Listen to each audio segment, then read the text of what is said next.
Greetings, physics enthusiasts. Welcome to AP Physics 2, Unit 5, Lesson 2. And in Unit 5, we are studying magnetism. We did an introduction to magnetic fields and magnetic forces last time.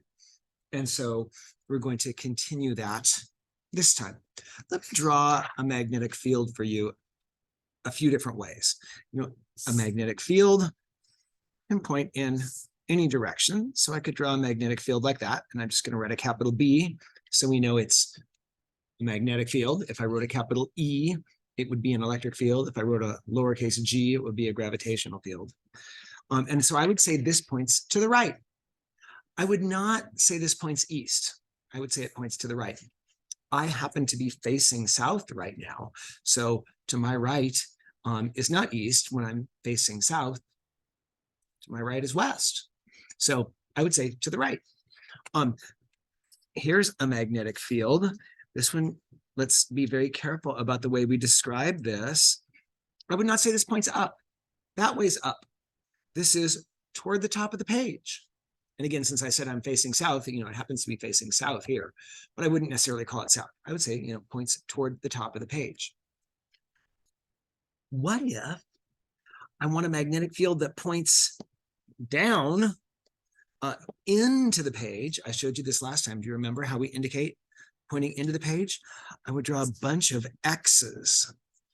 So I don't know if any of you ever do archery or play darts, but a dart or a bow, when we talk about a bow and arrow, have these feathers on the back. And when they travel away from us, we would see these feathers. So this is like looking at darts going away from us. So this direction is into the page. And then if the field is coming out of the page, pointing straight toward us here, then I would draw a bunch of dots like this. And that kind of looks like, what an arrow would look like, or a dart would look like coming toward me, although you would never want to imagine a dart traveling toward you. That would be scary. So, and I'll put my little B there and my B there to indicate it's a magnetic field. Anyway, I just wanted to show you how we can indicate magnetic fields on our page and how we can be very careful when we describe them.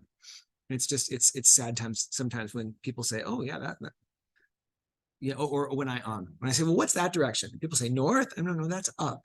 Up and north are different. You know that, right? I'm drinking my chamomile tea. I love chamomile tea. Alrighty. So what if we have a magnetic field? I'm going to reuse one of these pages now. What if I have a magnetic field like this, and I have a wire? So here's a wire in the magnetic field, and the charges in the wire are moving. So I'm just going to pick a direction and say the current goes that direction. Well, if there's current in the wire, positive charge is moving that way. Okay, so negative charge is moving this way. Same thing. So if we pretend positive charges are moving this way, well, those are moving charged particles. And a magnetic field can exert a magnetic force. A magnetic field can push moving charged particles. So take a moment and use the right-hand rule, do your VBF, and see which direction this field is going to push these moving charged particles. So I'll give you a moment to think about that. And hopefully you're doing V, you're punching in the direction that the positive charged particles are moving. B, no, that's not right. So keep your arm pointing the direction it's moving while you rotate B, F. So the field would push the particles into the page. So the magnetic field points to the right. The magnetic force is into the page. So I could say, F sub B, the magnetic force, is that direction into the page. V, B, F. So this field pushes these particles, and therefore by extension, the field pushes the wire. And so sometimes we're going to talk about not the force exerted on one little moving charged particle, but we'll talk about the force exerted on the whole wire. And so remember, in the past, I told you a phrase that we were going to say over and over and over again for magnetic force was QVB. We said, we looked at this in the last lecture. Magnetic force is QVB. So the force had to do with how much charge and how fast it's moving and how strong the field is. Well, here, the magnetic force depends on the strength of the field. And then more current means more charge. And then L is the length of the wire that's in the field.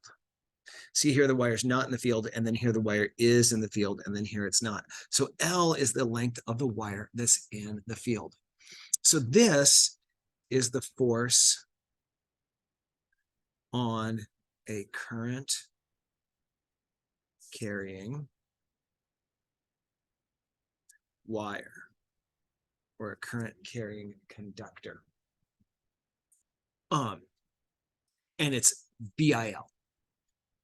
What's interesting for me, and you know I love to look at units, let's see how force, well, the force in either of these cases should be in newtons. How is BIL related to QVB? Well, B is in both of those, so they're the same. I don't have to compare. But I is charge per second, and L is distance. Well, this is charge, and this is distance over time, distance per second. So both of them have a B, and then I've got coulombs times meters over second, coulombs per second. And I've got coulombs times meters per second. So unit-wise, they end up being the same. That's just one way of thinking about it. And another way is what would tend to make the field push this wire? Well, if there is a field strength, greater force, more current should push harder. And if more of the wire is inside the field, that should make the force also greater. Now, if we want to make this a little bit more specific, we could say, well, it's really only when B and I are perpendicular, right? If the wire were oriented this way and the charges were going in the same direction or the opposite direction of the magnetic field, there would not be any force. Remember, these things have to be perpendicular, the motion of the charged particles and the field. So I can put a little perpendicular right here. Be perpendicular, the component of the field that's perpendicular to the current. So let's draw something where that would be relevant. What if I had a magnetic field that pointed this way and my current were traveling, there's my wire, and the current goes this way? Well, F, the magnetic force sub B makes it a magnetic force, is BIL. But B points up and right. So there's an up part of the field, but that's in the same direction as the current. So that doesn't count. And there's a right part of the field. So this is what I'm going to call B perpendicular. That's what I meant there when I said B perpendicular. This is B parallel, and it doesn't count. So I can just scribble that out because it doesn't matter. So B perpendicular matters. So how am I going to find B perpendicular? Well, whenever I break things into components, I've got the whole thing, B, and then I've either got the sine of some angle or the cosine of some angle. So one of these is going to be B sine theta, and one is going to be B cosine theta. And the question is, well, what's theta? Theta is the angle between the field and the current. So I think you can see that this is theta. So don't accidentally think it's this one. It's this one. It's the angle between the direction the field points and the direction the current points. And so if that's theta, this is theta here. And so I'm going to do this a different way. Figure out if this is b sine theta or b cosine theta. How would you figure that out? I'm going to show you in a slightly more fun way than we usually do. So if this is theta, do you see that this is 90 minus theta? Because these two angles are complements. And therefore, this component is next to or adjacent to. This component that we don't care about is opposite this angle. So B perpendicular is all of B times the cosine of this angle, 90 minus theta. But that's kind of weird and circuitous. So I'm going to say B perpendicular is B times the sine of theta. The sine of theta is the cosine of that complement. That's where the co in cosine comes from. The co means complement. So this is our formula for finding B perpendicular. And therefore, if the magnetic force is B perpendicular times IL, then the magnetic force is BIL sine theta. I wanted to show you where that sine theta came from and what exactly sine is. Okie dokie. So I hope that made sense. If not, feel free to ask me about it in class. I'll draw this on the board. It'll be bigger. We'll have it make more sense. Now, sometimes we have a magnetic field. Let's go back to this one. Reuse this paper. And instead of having a wire, just a little piece of wire, sometimes we have a loop of wire, and the current is going all the way around, right? So let's use our right-hand rule, VF, and see which direction the field pushes the wire. And the field pushes these 4 different portions of wire in 4 different directions because the current is moving in 4 different directions. So, do you see that this current is in the same direction as the magnetic field? No force. And this current is opposite the direction of the magnetic field. No force. Let's see what's going on here. V, I'm pushing to my right. B, F. The force that the field exerts on this section of wire is out of the page. Do you see it? And down here, V, B, oh boy, that's hard, right? Oh, maybe that's VB, F, the force that the field exerts on this section of wire is into the page. So what, no force here, no force here. Here's an out of the page, here's an into the page. So do those 2 forces add up to 0? Yes. Because the force is BIL. B is the same, I is the same, and these 2 lengths, since I drew a rectangle, are the same. So those 2 forces add up to 0. But since this is pushing up and this is pushing down, do you see that that causes this loop of wire to rotate? And so that creates a torque. Ooh. So now sometimes a magnetic field exerts a net force of 0, but it exerts a torque that's not 0. So we're going to find torque. Maybe you'll remember that torque is force times distance. Where this distance, it's not like work, how hard you push times how far you push. That is not what's happening here. This is how hard you push times the distance between the pivot point and where the force is applied. So what we're going to do is we're going to give this rectangle some dimensions. Let's call this the width of the rectangle, little a, and the length or the height of the rectangle, little b.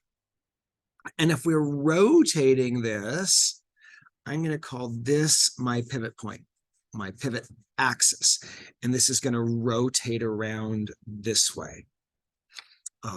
So if this were a little rectangle, here's my little rectangular piece of paper, it would rotate this way.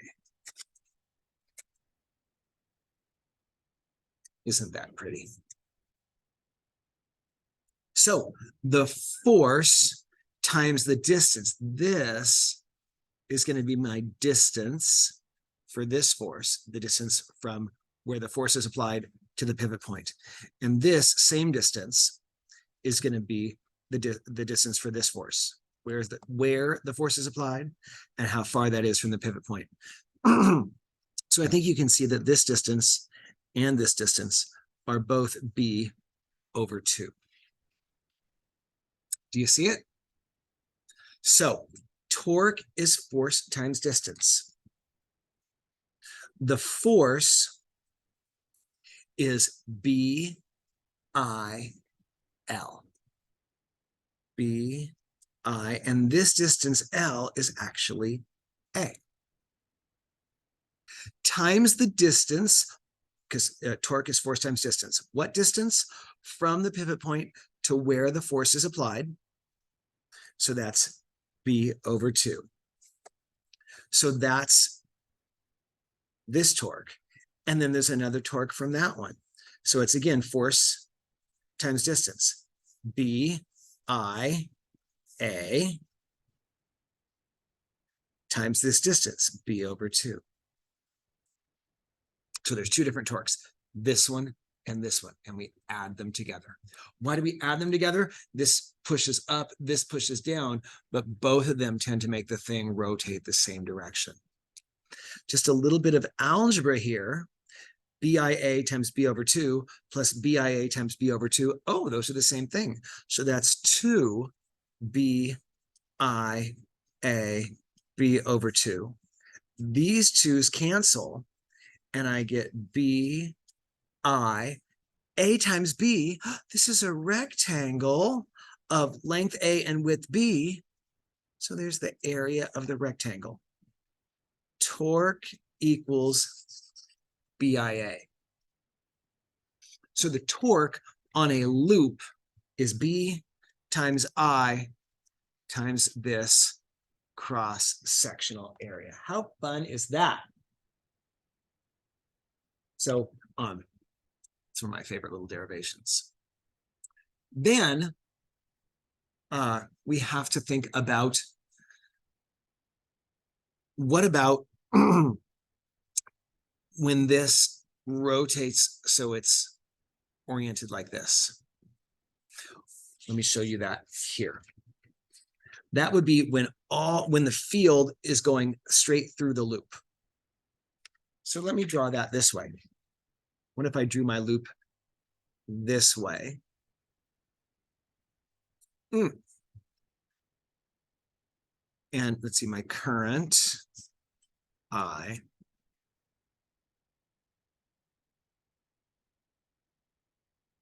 Let's just look at how much torque is exerted here. I've got V, B into the page F. We're pushing this that direction. V, B into the page F. Oh, we're pushing this direction here. V, B, F. We're pushing this direction here. And V, B, F. We're pushing this direction here. None of those forces tend to make this rotate.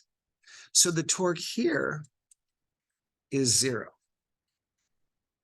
So what I want to do is I want to say when I start like this, I've got a lot of torque. And by the time it rotates like this, so all the field lines are going through it, and it looks like this, I go from a lot of torque, BIA, to no torque. So I want to get an angle in there. So what I'm going to say is torque is BIA times the sine of theta. And I want that sine theta to equal 1 for this picture. So I want theta to equal 90 in this picture. Theta equals 90 because the sine of 90 is 1.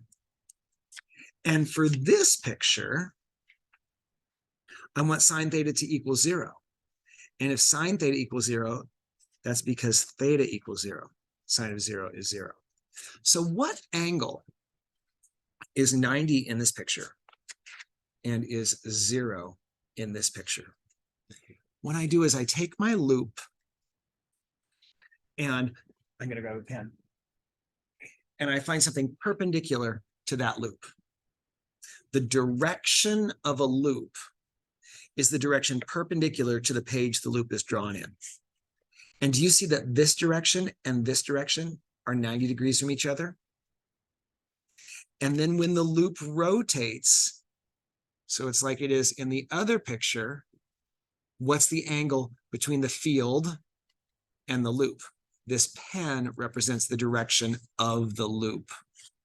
The direction between the magnetic field and the loop is 90.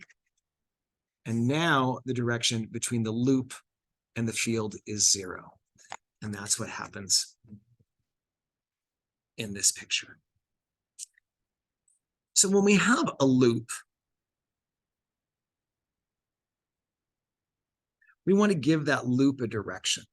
And the reason it's hard to give the loop a direction is that the current is going in lots of different directions in the loop. So I can't use any of those. So I define the direction of a loop by the plane that that loop is drawn on in the plane of the loop. And I say perpendicular to that plane is the direction of the loop. It doesn't matter if I do perpendicular that way or perpendicular that way, as long as we're saying perpendicular. So that's how we find the torque exerted on a current carrying loop. And the formula is just BIA. All right, and the final thing I want to talk about is what if I have a charged particle moving in a magnetic field like this. So let's say the magnetic field is confined inside this box. I've got a charged particle that's moving along. What happens to the charged particle when it enters the magnetic field? Well, we're moving V, B, F. It gets pushed down. So does that mean that the charged particle immediately moves down? No, it was moving to the right and it gets pushed down. So as it moves to the right and it gets pushed down, it changes its direction. So it gets pushed, so it moves down a little bit. But now it's not moving right anymore, it's moving this direction. So I'm just going to set this here. I'm going to use my right hand. So now V, I made that, oh yeah, V, B, F. So it's getting pushed, again, perpendicular to its direction of motion. So it's going to change directions a little bit. And then V, B, F. It keeps getting pushed perpendicular to the direction it's moving. Does that remind you of circular motion? So this path here is an arc of a circle. We move in a circular path until, for some reason, we move out of the field. Remember when we studied circular motion last year, we said something moving in one direction that gets pushed perpendicular to that motion moves in a circle. Anytime we have a circular path, what kind of force do we need to cause circular motion? We need a centripetal force. So being pushed perpendicular to the motion causes circular motion. And that's what happens here. When I have a charged particle moving in a field that's perpendicular to the motion. So we have my charged particles here going in a straight line. As soon as I enter the field, I go in a path that's circular. Fascinating. Now, the radius of that circle, here I had a smaller radius circle. Here I drew a larger radius circle. Let's see if we can figure out what the radius of that circle would be. Is it going to move in a teeny tiny little circle, or is it going to move in a big circle? So we're moving in a circle of radius r. R equals question mark. Well, we know that F equals ma. Who's doing the pushing? If this is a charged particle moving this way, the force we're talking about is a magnetic force, Q VB.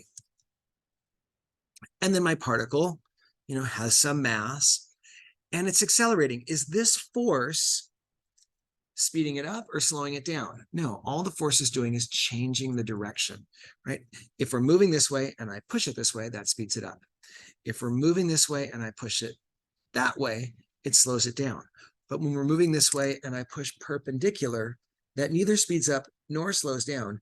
It just changes the direction. So does that mean that A is 0? No, it means that A is centripetal, V squared over R. Remember that from last year? Centripetal acceleration is V squared over R. So I can simplify this. One of these V's and this V cancel. So I get QB equals MV over R. Just one of these V's went away. I'm left with one. And I can solve for R. R equals MV over QB. So I was wondering, what is the radius of the circle? It's MV over QB. The greater the mass of the particle and the greater the speed of the particle, the larger the radius. So this kind of a path happens if the particle has more mass or more velocity. In other words, if it has greater momentum, it's not going to change direction as much. And we have a smaller circle if the denominator is bigger. So more charge or a stronger field. In other words, more charge or a stronger field means the force is pushing harder and it's going to push it into a tighter circle. So this is a lovely formula that most science people have memorized, but you really should be able to do this derivation because it's super easy. So sometimes we have a device into which I can shoot little particles. So I've got little charged particles and I'm going to shoot them in here. And inside here, there is a magnetic field. So I'm just going to draw some X's to indicate that there's a magnetic field in here.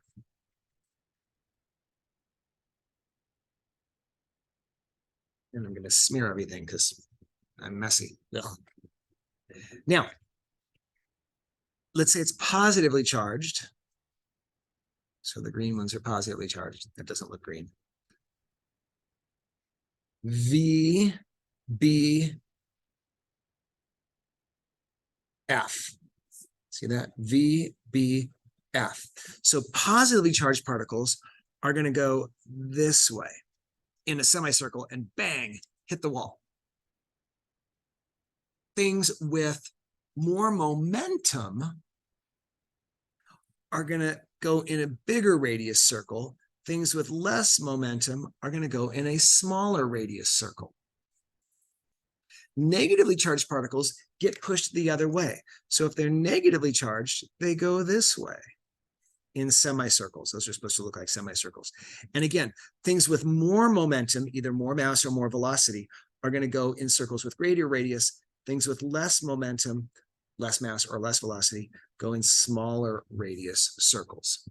And this device is called a mass spectrometer. And it separates my particles.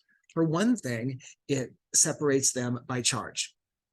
One charge goes in one direction, the other charge goes in the other direction. But the things also get separated out by their mass. Things with more mass tend to have more momentum, and they land on the wall farther from the opening where we sent things in. And things of smaller mass have less momentum, they land closer. Just a fun little device there. So today we explored how magnetic fields push on wires or individual charges, push on charged particles moving in those magnetic fields. I hope you had a good time, and I hope you don't break any of the laws of physics.